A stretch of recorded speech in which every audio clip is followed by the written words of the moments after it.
एक छोटे से गांव में कुछ बच्चे रहते थे। आरव, गौरी, मोहन, चंदा और उनके दोस्त। उनका जीवन सादा था, लेकिन दिल बहुत बड़ा था। एक दिन उनके स्कूल ने शहर की सैर का आयोजन किया। बच्चे बड़े उत्साह से शहर पहुंचे। ऊंची ऊंची इमारतें, तेज गाड़ियां, चमकती दुकानें, सब कुछ नया और आकर्षक था।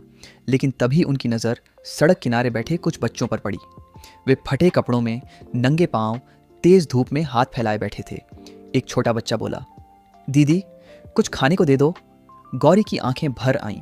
आरव ने धीमे से कहा, हम कितने भाग्यशाली हैं। और ये बच्चे। उस दिन बच्चों का मन शहर की चमक में नहीं लगा। लौटते समय बस में सब चुप थे। गांव पहुंचकर आरव बोला, हमें कुछ करना चाहिए उन बच्चों के लिए। सभी ने हाँ में सिर हिलाया। अगले ही दिन से उन्होंने काम शुरू कर दिया। वे खेतों में गए, ताज़ी सब्जियां और फल इकट्ठा किए, जंगल से शहद लाए और लकड़ी की छोटी छोटी छड़ियाँ भी बनाई। फिर उन्होंने बाजार में एक छोटा सा स्टॉल लगाया। शुरू में लोग मुस्कुराकर उनकी मेहनत को देख रहे थे। कुछ चीज़ें बिकने भी लगीं, लेकिन तभी एक अमीर आदमी वहाँ आया। उसे बच्चों की भीड़ और उनका स्टॉल पसंद नहीं आया।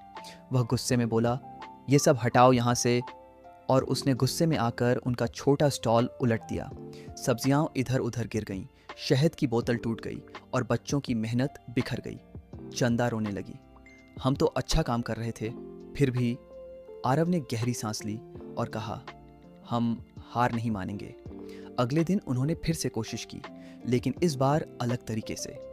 गौरी और चंदा ने घर पर बने राखी और कागज के सुंदर फूल बनाए और बेचना शुरू किया। मोहन ने गांव के बच्चों को पढ़ाना शुरू किया और बदले में थोड़ा थोड़ा पैसा इकट्ठा किया।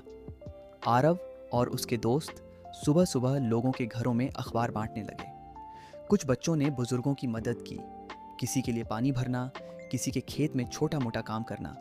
एक ने तो गांव में छोटे छोटे पौधे उगाकर उन्हें बेचना भी शुरू कर दिया। धीरे धीरे उनके पास पैसे जमा होने लगे। कुछ हफ्तों बाद वे फिर शहर गए। इस बार उनके हाथ खाली नहीं थे। उन्होंने उन बच्चों के लिए चप्पलें, साफ कपड़े और खाने का सामान खरीदा। जब वे सड़क किनारे पहुंचे, वही बच्चे वहां बैठे थे।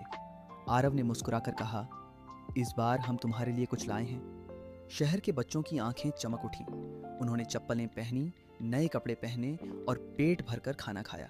सब ने मिलकर खेला, बातें की और हंसी गूंज उठी।